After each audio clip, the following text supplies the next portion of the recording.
see like the shadows, they have like half tones and all that. We took us a while to define the look. Like, okay, you can't go too much of the halftone or the hatching, or you can't have too less, because if you have too less, then it will look like a traditional CGI movies. So it's like a fine line that we have to find in every shot. Almost pretty much like what Ben said, it's handcraft. It's like doing like a traditional pencil drawings. It's no different than that. Yeah.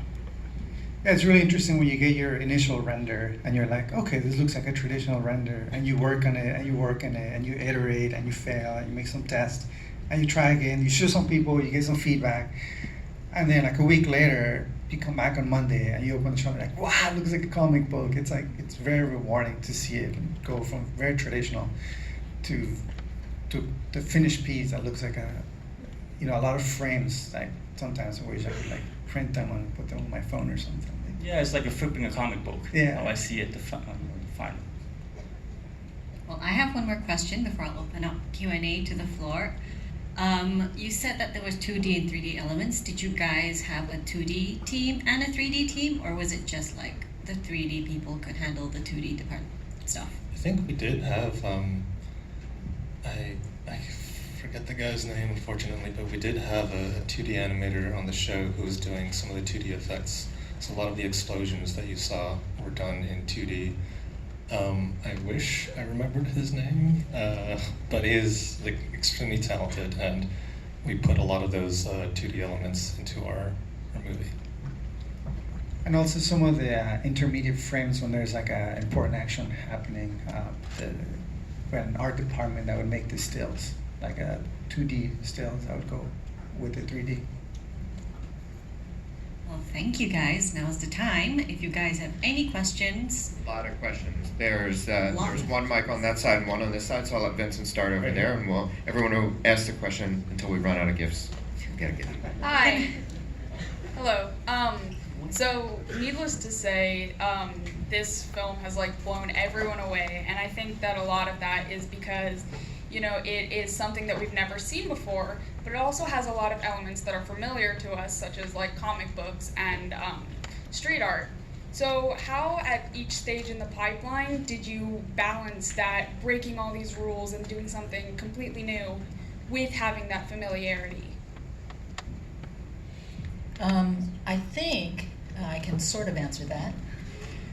It was, basically it's the vision of the directors and the production designers and the art directors. And obviously all films are hopefully done in a way with a true vision for the whole thing. And we all work really hard to make that vision come true as one person. So I know that when they went to they decided this would be a feature, and they did want to go back and really hearken to that comic book look. There was a lot of visual development done. And we did learn a lot on the way. Like I'm saying, I know that we had difficulties with animation on 2s with cameras on 1s, and that's obviously an issue, and an issue that sort of went away when all of feature animation was all CG and was just doing everything on 1s. So it was a lot of give and take during the early part of the production, and then we really got it fine-tuned, and I think in all our departments could really see it, and I know that they've written scripts to help with that, to address these kinds of issues. But you always get the directors and the production designers' eyes on everything, and obviously our visual effects supervisor. And so they help take what's the 2D and make it more into what we can do as a production. And I think Ben and Chris can probably speak to that part of it more than I can. Yeah, regarding color, a lot of times is simplifying and removing things that don't help the story.